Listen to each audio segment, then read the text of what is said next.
David King, welcome. Morning, G. How are you? Give me a King's Gambit to start. We've been talking about Melbourne for a while, okay? I'm saying they've been going at 70% and they're clearly the best team in the competition. And we held that line for a while, okay?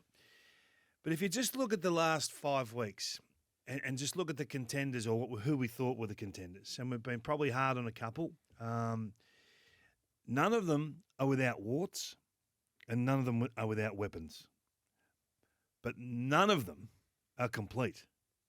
So I don't think I've seen a seat. So at this stage last year, we sat here and said, Melbourne are clearly the best without the football at levels we have seen. You can't move the ball against them at all. And they were not just number one, they were number one by a margin. And then when you get the ball inside your forward 50, you couldn't score. Not that they were number one like record levels. You actually couldn't get a return. It was so difficult to actually score against Melbourne. That was the sole reason why they went all the way. Now they have the bang, bang, bang in the grand final, all that sort of stuff. We're not judging individual games at the end of the year. So take out of your mind preliminary final and grand final. You've got to find a way to get to the preliminary final first, okay? And have your own assets in great order. They're not the same team right now without the football that we think. We have this lag in our mind. We've still got 2021 in our minds. If you can take that out, which is impossible to do really, but if you can. So look at the last 5 weeks. They're ranked 11th in the competition without the footy. Now that is miles from a dominant number one. So you start thinking, really, 11th, how does that work? And then you say, okay, well, they've got some work to do. Dogs are ranked 12th without the footy. Brisbane are ranked 7th without the footy. Carlton are ranked 10th. St Kilda are great defensively, but 14th in terms of with the footy, moving the ball. Geelong, 11th with the footy. So one team's good, the others are poor. So it's just a fascination for me that we've got so many strong teams, really. No one's really sure on what their top 5 or 6 look like in any particular order. And we just logically put Melbourne at the top because of the exposed form of last year. Now, I understand it, and I'll probably do the same. But the gaps are not as big now as what we thought 3 weeks ago. And I know we just keep having a bit of a chuckle about it with our seedings, and we've locked them in. But you have to assess what's the shift in the competition right now, and you have to say, okay, Melbourne have beaten St Kilda about 4 weeks ago by 4 goals or so, and they've beaten the Dogs in round one. Round one's a long time ago. Outside of that, have they really blown you away? You know, what Fremantle did to them, and I've been hard on Fremantle because they're the poorest team in the comp over the last 5 weeks with the footy, but the best team without it.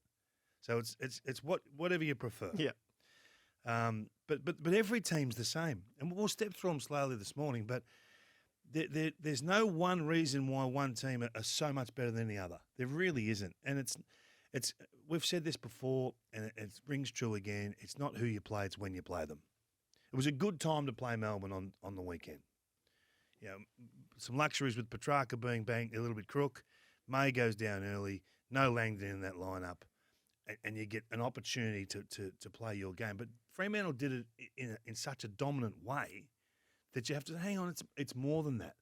So it's not, in my opinion, not who you play. It's when you play them. But the year's up for grabs. So warts and weapons is the King's Gambit. The big issue is Melbourne got beaten. So Yes. how far-reaching, how far have you dug down into this?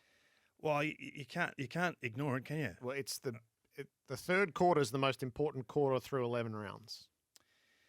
Well, the third quarter of football, you know, you're trying to look for. But before we get to that, okay. So Fremantle held Melbourne to 1 goal in 75 minutes of footy. 1 goal, like that. That's something we haven't really spoken about or seen. And I know we talked a lot about when Fremantle went to Geelong. They held Geelong to 1 goal in 70 minutes of footy. So there's 2 teams on the road. Talk with Horny about this a lot.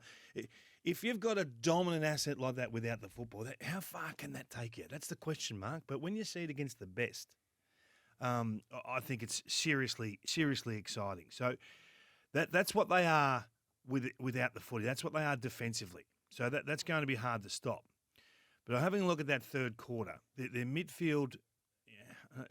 It's really difficult to assess Petrarca, but we just have to.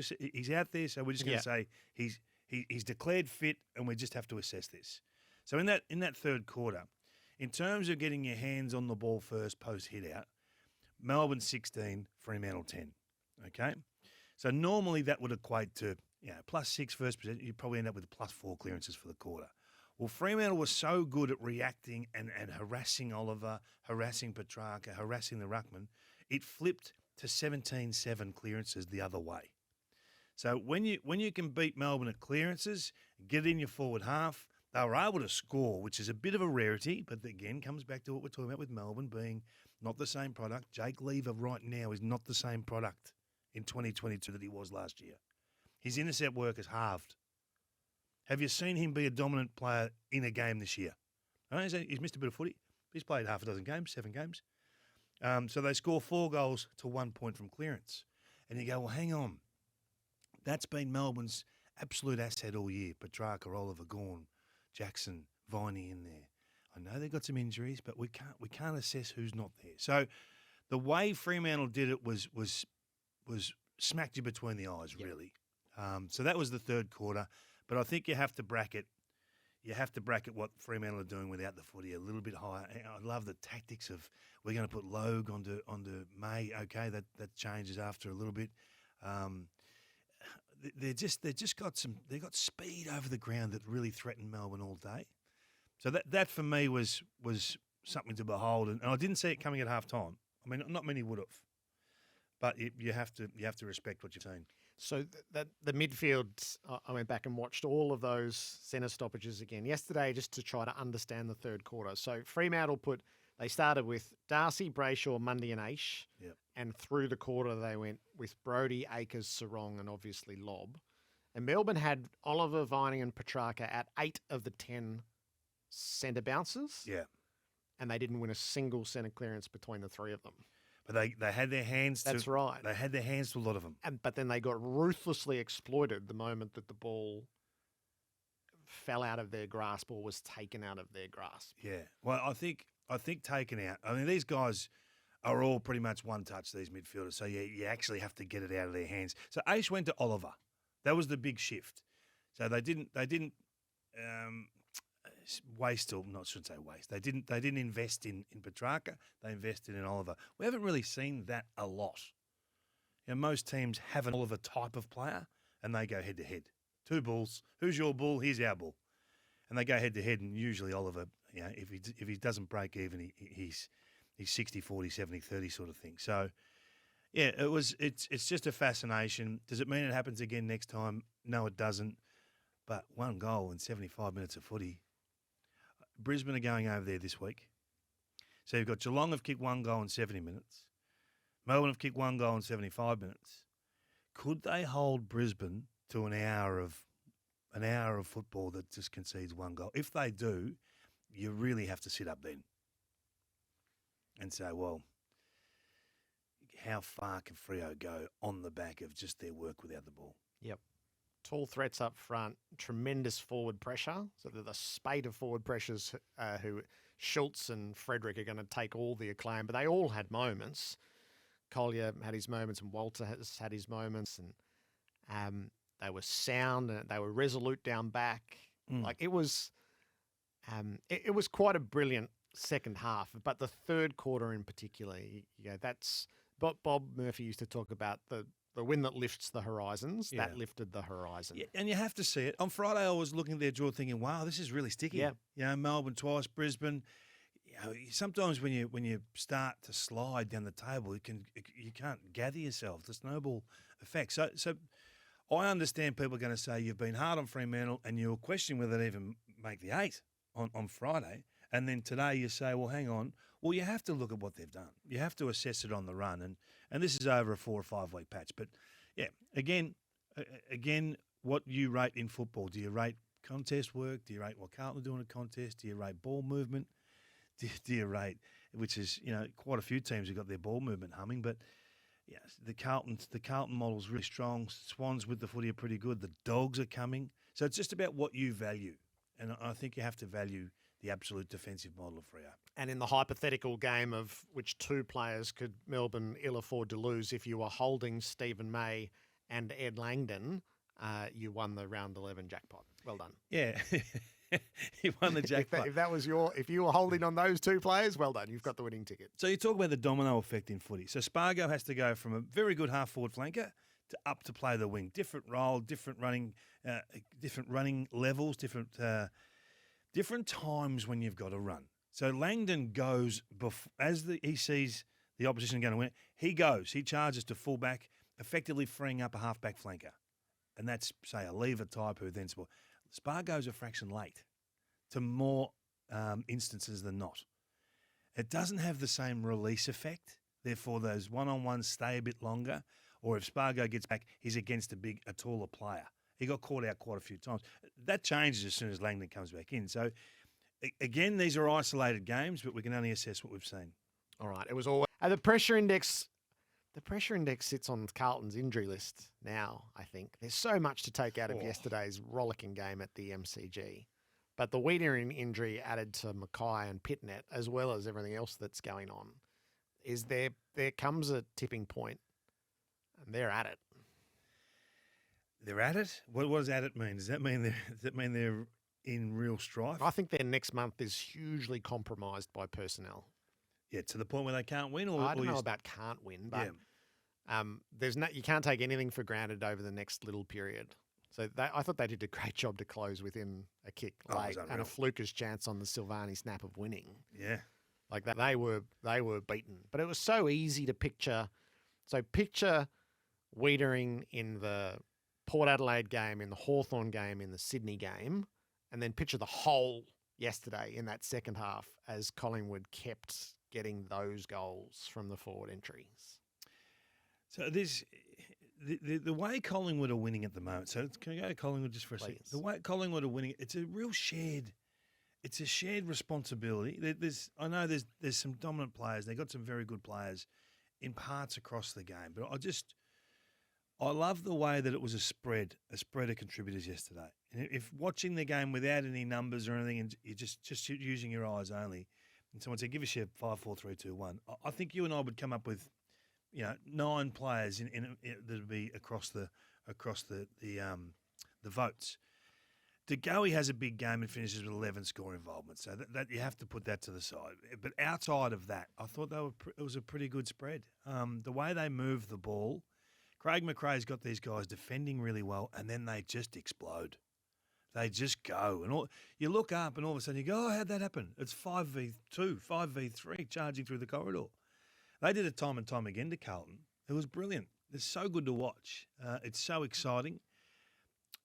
It's that third quarter, Carlton couldn't get the ball out of their back half, and that was the gap in the game in the end. I think they kicked 2 goals or 3 goals from just locking the ball in their forward half. And obviously with no Wiedering there, they just kept belting the ball back in. But I really like what Collingwood are doing. I love the way that Craig McRae speaks.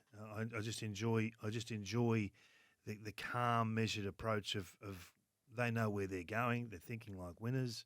They're acting like winners. And this is what it looks like. And they all just get their little lick of the ice cream. Yeah. And if not for their ludicrous loss against the Eagles, when you look back on it, they would be sitting in the 8, which does challenge you to think, maybe that's their status. So where to without Wiedering? So what is Jacob Wiedering? So in the defensive 50, he's been involved in 27 one-on-ones across the course of the year, and he's been outmarked once. Okay, 27 outmarked once. So that's just under 4%, obviously, which is the best of the top 10 contest players in the D50. That's the best return. He's the best one-on-one defender in the competition is basically what you're losing. So you can't replace that. So the notion that we'll do this or we'll do that or we'll do this and we'll replace that, you don't get to replace that.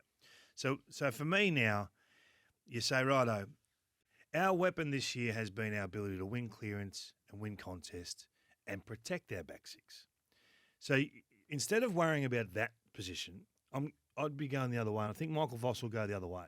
He'll go to Patrick Cripps and George Hewitt and Kennedy and these guys, Walsh, and he'll say, I need you boys, Chera, I should say, to go next level for 4 weeks and protect our back 6 and just until we can get some troops back. It'll turn when it turns, they'll look good coming back in those magnets. They'll change everything for the last 6 weeks of the year. But right now, we've got Essendon next week, and they've got 2 metre Peter. So he could kick 4 or 5. He could kick more. Then they got Richmond, Lynch, Rewalt. Then they got Freo, Lob. Lob's going to be the size they can't handle. Then they got St Kilda, Max King. Well, we've been talking about Max for weeks. So they're not going to be able to defeat those guys one-on-one. They're just not.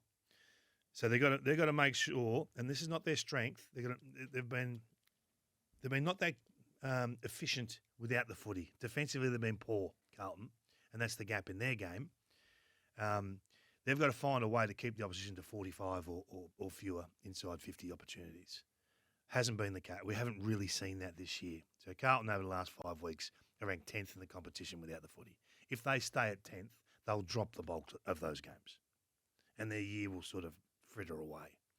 But if they can find and if they can dominate in the midfield and protect their back six and not have them succumb to one-on-one loss, if they can split it 2 and 2, or for some fluke, I mean, they're 4 games that are pretty tough. If they can split them 2 and 2, and those magnets start coming back, that's when you get excited. Yeah.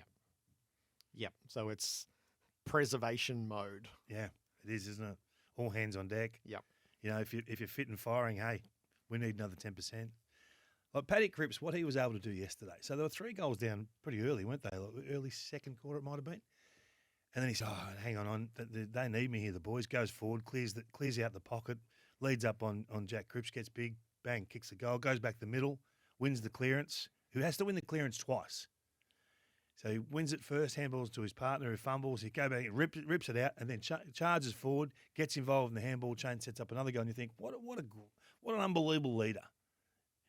But there were some weird things that happened at the end. So if I said to you, right, there's what was it, 5 points of difference, yep, and you've got the ball at fullback, and it's going to be Scott Pendlebury with the ball, with under a minute to go, what do you think he would do? You'd think that, senior player, he'd play on, take his 15 metres, and kick it as far as he could to the wing. I don't think ever in my wildest dreams I drew up that he'd run out of the square and a looping handball. It was the weirdest kick in play we've seen this year. It was so good. And they didn't get it outside the 50 as a result. It was a bizarre finish, wasn't it? Yeah. But it was a cracking game. It was. It's good to have these two teams back and firing and doing it in their own way. That's what I liked. Collingwood played their way all day, and Carlton played their way all day. So it was just a constant back and forth. Well done to both teams. So Collingwood and the Gold Coast, the last 2 teams we spoke about, they're going to make the race for the 8. Keep in mind, Richmond's now outside as well. We're going to get to the Bulldogs. They're going to keep pushing the bar up. It's going to be a high bar to make the 8, I think. With Richmond, Gold Coast, and Collingwood, who you can easily forecast getting to 12 wins. So I would say as a forecast from here, a team with 12 wins will miss the 8. A team with 12 will miss the 8. I'd have to have a look at what it was last year. Did it get to 12? Essendon made it with 11. Yeah. Didn't get to 12, did it? I just think those teams are now of such quality, and the bottom 2 mean there are a lot of wins to be had because there's not many wins down the bottom left anymore. I just think they're going to keep pushing the bar up and up and up and make it high to clear to get in. It's going to come down to how many times you play North Melbourne and the West Coast. Yeah, to a degree. That's you can get a bigger percentage. So there's weird stuff that's coming in the fixture. Collingwood have got this nice run notionally, where I think they've got 7 of their next 7 are 7 of 8 against teams who are outside the 8, so that they could potentially take advantage of that. There's a few assumptions in that, so that's just how it reads. Gold Coast have got a nice run in for the remainder of the year. The Bulldogs have got this weird phase where they have 3 teams twice in the last 11 weeks. So that's wacky races. You don't mind the fact, I think it's Hawthorn twice, and they've got Geelong definitely. Yep. Hawthorn, is it? Giants. Giants. Well, I don't think that's too bad. That's a pretty good split. They should get, on exposed form, they should probably get Hawthorn. It's nice to be banking those wins. Get the Giants. Their season's going to get long on them. It's going to get big on them, and maybe split the Cats 1-1. It's a good starting point. Yeah. Anyway, there's great quality in the chasing brigade. It feels to me. Do you want to do PFI over the Brisbane Lions? The Brisbane Lions. They've conceded big scores 2 weeks running. They They lost to Hawthorn as a result. They got totally jumped by the Giants. And then they did a good job to assume control and roll over the top in that game, but they couldn't break the Giants. And you would say, I think you would come away and say they were defensively unsound 2 weeks running. That was sloppy for the first 20 minutes of that game. I thought, well, what do we got here?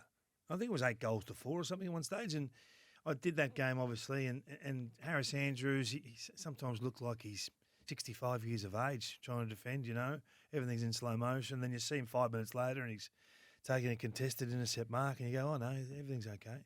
So just having these lapses at the moment, it's a little bit, they're meandering through the year, having to do what they have to do to win, but nothing more, nothing less. No McCluggage obviously changes their midfield dynamic a fair bit. There's still a bit of a patchwork quilt up forward with the Talls. But if you look at the last 5 weeks, 8th with the footy, 7th without it, 5th at clearance. It's just a humdrum profile. It's not really anything that blows you away. Lockie Neal's probably the one that flexes his muscle and says, come on, boys, let's get this done. Jared Berry had a very good game.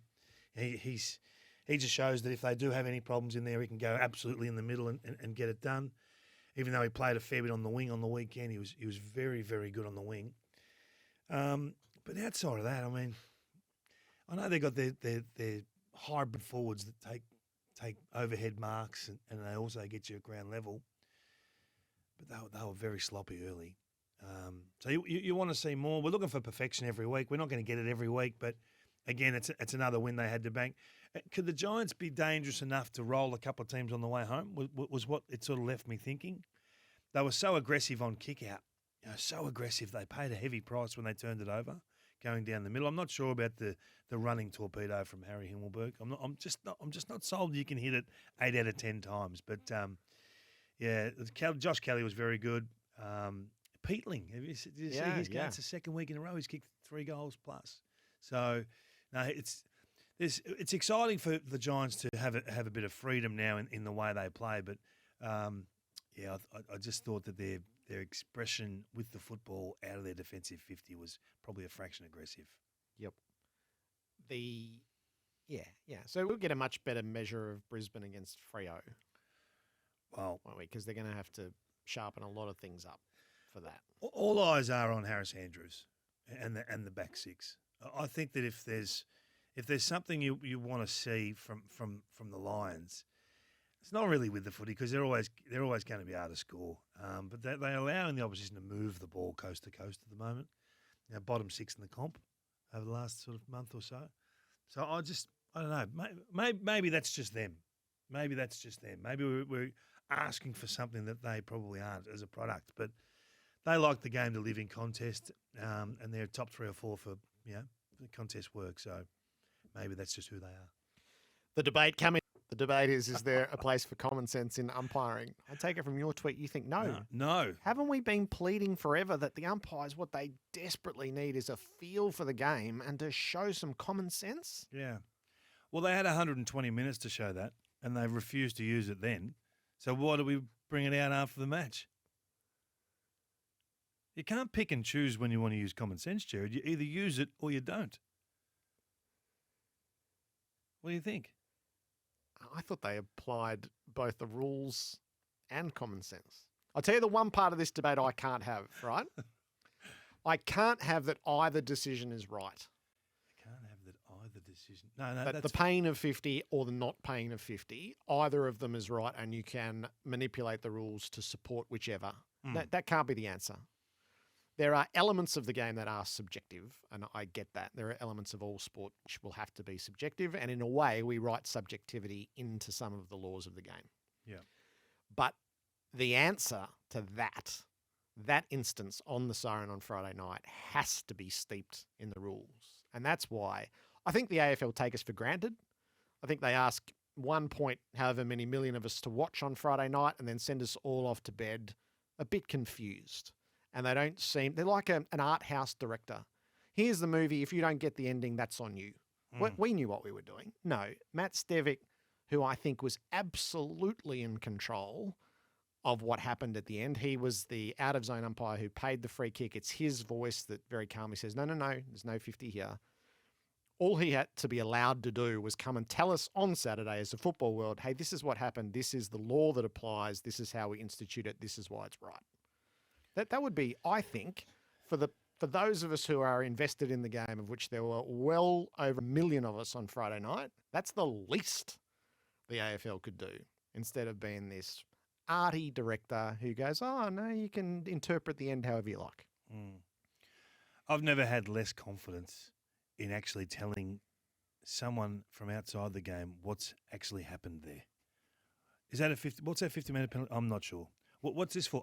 Sorry, I'm not sure. I just have to watch the replay. Hang on a sec. You can't even, with any certainty, say this is why they've paid this, or this is why they've paid that. You know, the comical, I know Josh Kennedy running down the ground in front of a guy carrying the ball is against the rules and it's going to be another 50, but just looks so silly. Like I think it was just lost total control here, and I don't blame the umpires specifically. It's the whole box and dice. It's the whole umpiring department have got their hands on this. They've got to correct it, Gerard. We've talked about this for, I reckon, 7 of the 11 weeks. Enough's enough. Can we get some clarity and some consistency from umpire to umpire, from game to game, from incident to incident? We're talking about one every week at the moment, and I pay the 50, don't pay the 50. You know what? Does it really matter? We'll forget about it in 3 days' time, right? But we've got no idea of the rules. The dissent stuff has thrown every other. What was actually quite normal about our game, as soon as we brought in dissent, it's like there's been a flow-on effect in everything else. We've lost our minds. The 50 metre penalties had gone through the roof, and I just don't like it. So how did you think Friday night ended? No, I thought it should have been 50 because the player made the mistake of kicking the ball away. Okay, he didn't hear this, he didn't do that. You can't write rules for what people hear and don't hear, and whether that's paid by that umpire there or that umpire there. It's just, to me, if it's not black and white, then we've got a problem. I know what you're saying. You can mount a case for either way, right? And it's an opinion business, and we love the passion of the fans. But I just thought it was pretty obvious, pretty basic. And the umpire actually said, we didn't have that on the audio, he actually said, well, it's a free kick from here and I'm paying the 50. And they said, no, hang on, let's exercise comments. If one umpire says it's 50, isn't it 50? No, that's not quite what happened, because Stevic, the out-of-zone umpire, paid the free kick. Yeah. So Howarth, who's on the spot, is actually unaware as a starting point. So what's this for and who's it to? Didn't he say about the 50 though, And then he says, well, he kicked it away into the stand. And Stevic says, no, he had no prospect of knowing that I'd blown the whistle. Didn't he say that I'm paying here. the 50 though? Yeah, and he says that was his question. And Stevic, he's the out-of-zone umpire, but he's in control then of the scenario, says, no, it's where it is. There wasn't in his. This is why I think Matt Stevic's the central figure, and I think he could have provided. I feel like he knew exactly what he was doing. So let us in. Tell us. But if one umpire pays the 50, it wasn't Howarth's to pay. It was Stevic's, because he, as the out-of-zone umpire, he's assumed control by paying the free kick. Oh God, this is what we're talking about, isn't it? You can't explain to me what's actually happened. And I've watched the game for 45 years. Yeah. So all I think all the question is was there a delay of game? Was there a delay of game? That's the law. Well, there was a delay of game in the Fremantle versus Essendon game after the halftime siren had gone. Yes. And they paid a 50. When Switkowski, all he did was drop the ball. And they said, you didn't give it back to the guy whose free kick it was. What did Warner give the ball back to the guy whose free kick it was? No, he kicked the ball into the stand. So why isn't that not the same adjudication that we'd had earlier in the season? Yeah. What if the first one wasn't right? Well, if the first one wasn't right, we make one error into two. Yeah. We're going beautifully. So there's one yesterday where a free kick gets paid to Carlton. I should have the exact names. And the ball gets kicked away pretty well instantaneously. You could run them frame for frame and go, no, that's not a 50-metre penalty. That ball comes back. Do the microphones help us or hurt us? Oh, I think you want to be able to hear what was happening on Friday night because we're all in the same boat going, what's happening here? So I think it helps from that perspective. I think you're allowed to have the umpires debate. So where are we and what's going on here? I think they are entitled to do that with each other to come up with the right result. So if two umpires see it differently, what hope have we got? What hope have we got? So until we get the 30-odd umpires in sync, in line, make it easier for them somehow. Make things black or white. There'll be times where they're unpopular. If they pay that 50, it's an unpopular call in Sydney, particularly. But at least we know that's the call. You'll never see it again. But big best finish since the man up the post. There was so much in common with the Rampy up the post moment. Always in Sydney, isn't it? Always in Sydney. So what? So at the end of it, are you happy with the decision? Yeah, I thought they made the right decision. Yeah. And I think it's an inferno if they pay the 50. And a bit like the man up the post incident, we would have all been sitting there going, no feel for the game, no common sense shown, just a stickler applying the word for word writing of the rules, which is what's killing the game. So I think the alternate is far worse than what happened. Yeah, I'm not quite sure. I'm not quite sure of that. I was evidence. We saw it in the Fremantle-Essendon game. This is what happened. This is a very similar instance. Did he hear? Didn't he hear? We can't be responsible for what Chad Warner, his feel for the game, but he's acted outside the spirit of the game. He hasn't given the ball back. Post free kick, 50 metres. Let's see if Prestia can kick the goal. The retrospective Damien Hardwick tweet portfolio is just about the most intriguing in football. Loving his work this year. I'm wrapped that he's on Twitter and going for it. Do you think he lives the don't drink and tweet motto? Don't care. I want more of it. We've got a great correspondent. My favourite people are the people who do the ladder predictor every week. Who's done that? Paul. What's he I've done my AFL app predictor. And I have two teams missing the 8 on 13 wins. What? Yeah. So how many rounds are in his season? Somebody's citing 2018, where 4 teams missed with 12 wins. So you had to get 13 to get in, and the next 4 teams, North Melbourne, Port Adelaide, Essendon, and Adelaide, all had 12 wins, and they all had a percentage better than 100. Do you know what we should be doing? A new idea for us. Next week, instead of doing seedings, I want you 7, 8, 9, and 10. I've got seeding sponsored now, David. It's the highlight of the means tests. I don't like it sponsored. All right, I want to do the Bulldogs. Let's put them into the what they got right category because I think this is a pretty good salvage mission from where they got themselves. They're 6 and 5 and they're now in the 8. I'm going to run a theory past you that... I like it already. Theories. I think the Dogs aren't in the chase for 8th. I think the Dogs are back in the chase for 4th. I reckon they're going to pick teams off. Now, my one rider to that is we said they were entering this soft phase of the draw, which they botched, and now they're about to hit the testing time. So they beat North Melbourne, but then they lost to Adelaide. They beat Essendon, but then they lost to Port Adelaide, and now they've picked off Collingwood, Gold Coast, and West Coast. Now, the first 2 of those looked like good wins, I think, with the form we're starting to see, and they took everything that was there on offer on Saturday night. Just run the rule over the Doggies for me. Are they better than Geelong? I think they are. You think they are? Yep. Okay. I suspect they're better than Geelong, Sydney. No, they're gatekeepers. We're doing the gatekeepers. Our gatekeeper was Geelong. Yep. If you can't get past Geelong, you're not making top 4. Yeah, I feel like they probably are. So they got the gatekeeper twice. Yeah, and they've got them on Friday night. So ask me on Monday.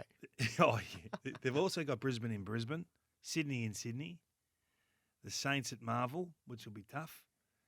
They got Melbourne. Yeah. So they got a tough draw. They do. But this is my point. So if they're the team I suspect they are, they pick off teams ahead of them by virtue of playing them. Yeah. So they either miss the 8 or they make top 4. They've beaten on the bottom feeders or stumbled.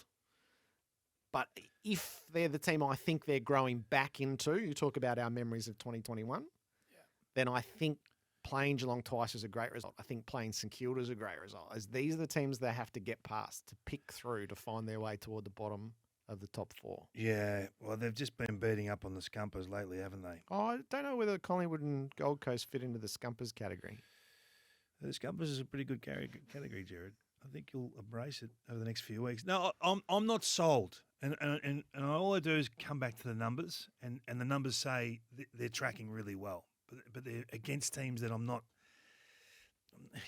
totally endorsing. So they're the best score differential from clearance team last 5 weeks. Number one, that's a big asset.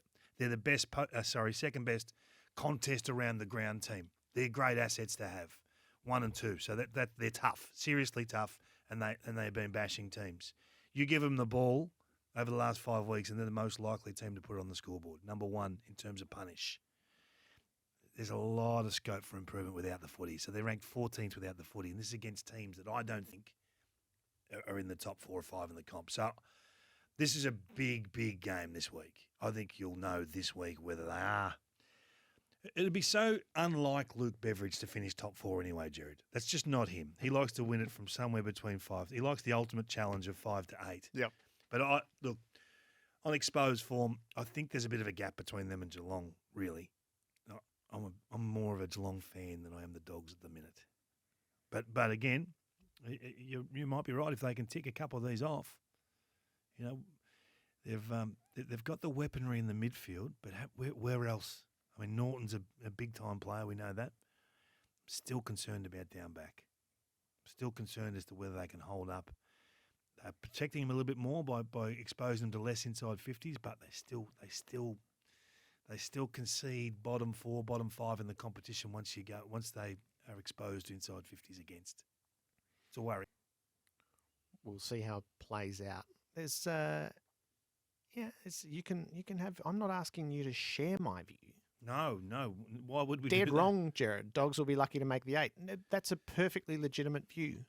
But I think my view has a bit of legitimacy as well. So let's see. Don't start reading these out, Jared. I haven't had a positive one in 3 weeks.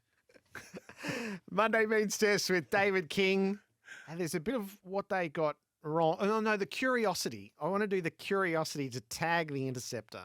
And Tom Stewart's right at the front of this category. Can I also throw a second curiosity category? This North plan, when will they give up on that? All right, the Curiosity North Melbourne's plan. Well, so I think the St Kilda Football Club have the 2 best halfback flankers as a pairing in the competition right now, Brad Hill and Jack Sinclair. So you can't allow those guys to run their own race. They finished with 33 and 32. I think they had 30 between them at halftime. They were just setting everything up. They were as settled could be. Kangaroos put a loose man back, which means you give the Saints a +1 as well, which means they put that near Larkey. Larkey can't score. Larkey can't touch the footy. He's competing 2v1, 3v1 all day. But once you roll that loose man back and concede an extra number in North Melbourne's forward half, you can't lock the ball in. You can't get any pressure on. So they have the most inept intercept game you've ever seen on the weekend. 49 intercepts for the day. 49 is an incredibly low number. They won the ball back 7 times for the whole day in their forward half. 7 times. Right. That should almost be for a quarter. So 7 times. So is it the players or is it the plan? And I say, no, this is the plan. This is a shared responsibility, this one. I think David Noble has to walk in today and say, hey, we got that wrong on the weekend. There's no problem with that. Coaches have done that forever and a day. Alistair Clarkson is on record as saying, sometimes I walked in and just took responsibility for the loss and the plan. So my theory is if Nick Larkey doesn't – there's about 4 players that can shift the result at the Kangas. And their next win that comes will have a significant influence from Nick Larkey. Significant. He's in the top 3 or 4 at the club. If he's held to – what did he have? 2 marks for the day and no score. No, 1 point he scored for the day. A set shot from 28. He probably should have kicked, but he had that tough a day. He'd been mauled all day. Then what are you doing? What are you setting up?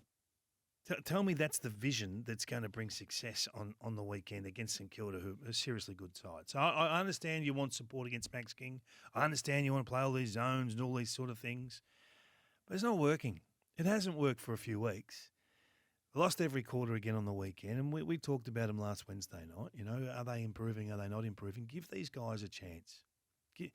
Give these guys a chance. And I just think go back to one-on-one. And if Max King kicks 8 goals, well, he kicks 8 goals. Okay, and maybe you do things for a block of the game and then make some change later. But I think just coaching to protect the size of the loss serves no purpose. And it ends up at 50 plus anyway. Yeah. Which is the threshold that's sort of been put there. And his metric of quarters won is they're 10 quarters won in 11 rounds of footy. What about the tag, the interceptor? So this skews around the Tom Stewart game on Saturday. He's a freak, isn't he? Yeah. He's a freak. So 40 disposals, 17 of those winning the ball back. Half your disposals come from winning the ball back. I mean, it's a crazy number, isn't it? So he wasn't tagged. Yet going into the Melbourne game, Justin Longmuir says, we can't let Stephen May be Stephen May. And they use Griffin Logue as a tag. So they're just two extremes of coaching. And one, I think, is presenting to your players a way you can win. And one is just saying, well, let's go and play a game. You work out which one works for you. But I think you have to look at it now. I mean, Stewart had such an influence on that game. And once they win it back, it's nice and calm after that. They just chip the ball around, move the ball down the ground. The game becomes theirs again. I just think to not tag the interceptor now, the dominant intercept player, is an error. But everyone will have their own different thoughts. But where do you sit with it? Well, I suspect you can't win if Tom Stewart has that game. So 800 and something metres gained. Yeah. And huge figures. So there's an element of what is yours. Don't get beaten by what you know. Yes. Don't get beaten by that. And then there's the secondary part to it is just how good a player he is and what can you negate in his game.